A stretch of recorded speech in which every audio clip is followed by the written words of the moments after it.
जितने मेजर्स चाहे फिर वो एनटीए बनाने से लेकर के प्रक्रिया में डिजिटाइजेशन करने से लेकर के तमाम प्रकार के मेजर्स जिसमें पेपर पहले जहां सेंटर्स पर जाता है जहां मिलना है हाइब्रिड तरीका करना, सील की सजगता को देखना, या फिर एग्जाम सेंटर में स्टूडेंट जो पहुंच रहा है उसमें कोई ऐसा विद्यार्थी अभ्यर्थी ना पहुंच जाए जो उसको लीक करने का काम, वो सारे मेजर्स इसीलिए हैं। ये 22 लाख 1 करोड़ का विषय नहीं है हमारे लिए। अगर 10 छात्र भी बैठेंगे तो भी पेपर क्लीन होना चाहिए। ये बहुत बड़ी देश की व्यापक समस्या रही है रोमिता जी, और मैं बड़ी जिम्मेदारी के साथ कहता हूं कि हमारी सरकार के लिए जीरो टॉलरेंस पॉलिसी है। मैंने आपके शो पर एक बहुत बड़ी बात कही, हम ये व्यापम वाला दौर नहीं है जहां 20 साल 22 साल तक चलता रहेगा। हमने अगर पेपर लीक की कहीं घटना आई, हमने उसकी तुरंत सीबीआई इंक्वायरी भी दी, हमने उसको पेपर को कैंसिल किया, हम तुरंत फिर से पेपर ले रहे। It is a continuous process और सरकार कॉन्टिन्यूअसली इस बात को इंश्योर करेगी कि पेपर बिल्कुल बिना लीक कर हो। सरकार ने जिम्मेदारी ली है, शिक्षा मंत्री जी ने आकर के बात करी है।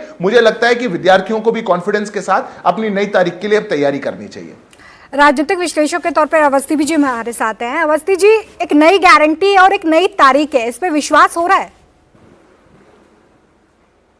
देखिए, एक बात तो बड़ी साफ सी है कि आज देश के शिक्षा मंत्री ने जिस तरीके से जिम्मेदारी लेते हुए और आमूलचूल परिवर्तन की बात की है, उससे विश्वास पैदा होता है। ये जो लोग तमाम लोग इधर उधर के बैठ करके कि सड़क पर आ जाओ, जन जी कर लो, उन पर विश्वास नहीं है और देश के नौजवानों का उन पर कतई विश्वास नहीं है। एक बात तो बड़ी साफ सी है।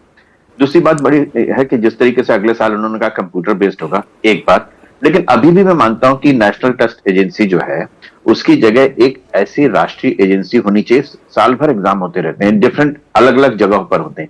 एक ऐसी विश्वसनीय टेस्टिंग एजेंसी बने जिसमें जिसकी जिम्मेदारी हो कि किसी भी हालत में लीक नहीं हो सकता पेपर। और आज टेक्नोलॉजी का दौर है, टेक्नोलॉजी के दौर में बहुत सारी ऐसी सावधानियां बरती जा सकती हैं जिसमें लीक होने की कतई कोई गुंजाइश न रहे। जब इतने बड़े बड़े काम किए, मतलब मैं देख रहा था कि कोई बोल रहा था कि अगर हम चंद्रमा पे जा सकते हैं तो क्या हम एक एग्जाम नहीं करा सकते क्या? सवाल सिर्फ इस बात का है कि कितने हम गंभीर हैं इस विषय को लेकर के। सरकार की गंभीरता आज नजर आई है।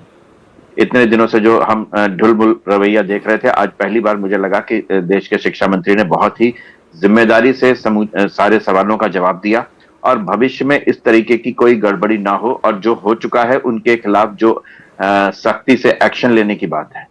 ये दो बातें ऐसी हैं कि अगर सख्ती से एक्शन लिया जाए, उसमें चाहे किसी भी राजनीतिक दल से संबद्ध हो कोई व्यक्ति, उसमें जीरो टॉलरेंस न सिर्फ कही जाए बल्कि दिखाई भी जाए। अगर ये हो जाता है तो मुझे लगता है कि कोई दिक्कत नहीं है।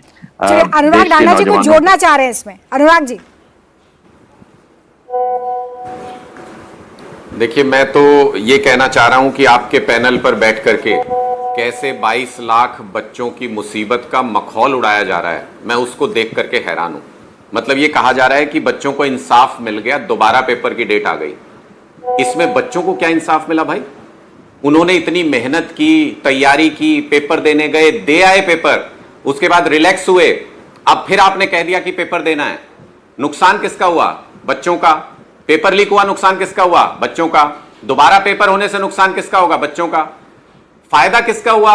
जिसने वो पेपर बेचा। मैं एक सवाल, मूल सवाल पूछना चाहता हूं सिर्फ कि क्या एनटीए का जो स्ट्रक्चर है वो बदल गया? क्या जो एजुकेशन मिनिस्टर है वो बदल गए?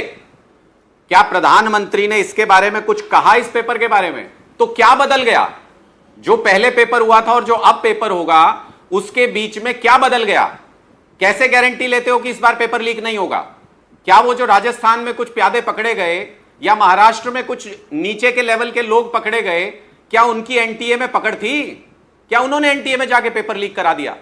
सारा सिस्टम वही है जहां से पेपर लीक हुआ था। सारे लोग टॉप पे वही बैठे हैं जिन्होंने पेपर लीक कराया सुनियोजित तरीके से, लेकिन बच्चों को दोबारा एग्जाम देने के लिए कह दिया गया। क्या गारंटी है कि इस बार पेपर नहीं बिकेगा? इस बार तो चलो आउट हो गया, पब्लिक डोमेन में आ गया तो कैंसिल हो गया। क्या गारंटी है कि इस बार वही सिस्टम दोबारा पेपर नहीं बेचेगा सीक्रेटली?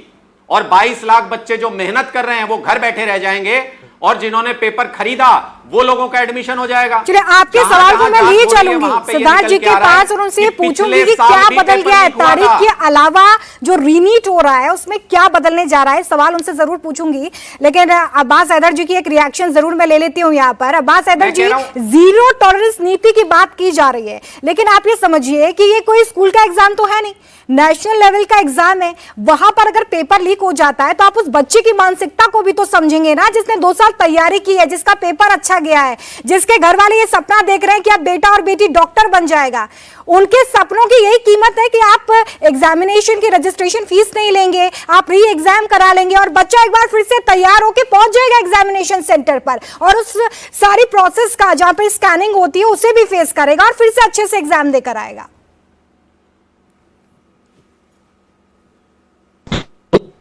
टीवी को उठाने के लिए देखिए, ये बहुत ही संवेदनशील विषय है और हमारा ये मानना है कि ऐसे विषय पर राजनीति होनी चाहिए। ये विषय देश के 24 लाख नौजवानों और उनके परिवारों को कहीं ना कहीं मुझे लगता है उनके भविष्य को लेकर के बहुत संवेदनशील है। और ये कोई पहला बार नहीं है कि कोई पेपर लीक हुआ, इससे पहले 2024 में भी पेपर लीक हुआ था। और अगर मैं आपको आंकड़े बताऊं तो पिछले 7 साल में हमारे देश में 70 पेपर लीक हुए हैं, जिनसे 1,17,00,000 जो युवा है वो प्रभावित हुए हैं और उनके परिवार प्रभावित हुए हैं। देखिए, आपने कभी नहीं सुना होगा कि यूनियन पब्लिक सर्विस कमीशन का पेपर लीक हो गया, लेकिन हम बार बार ये क्यों सुनते हैं कि फलाना पेपर लीक हो गया, ARO का हो गया, RO का हो गया, UPTET का हो गया, UPPSC का हो गया और आपका नीट का हो गया।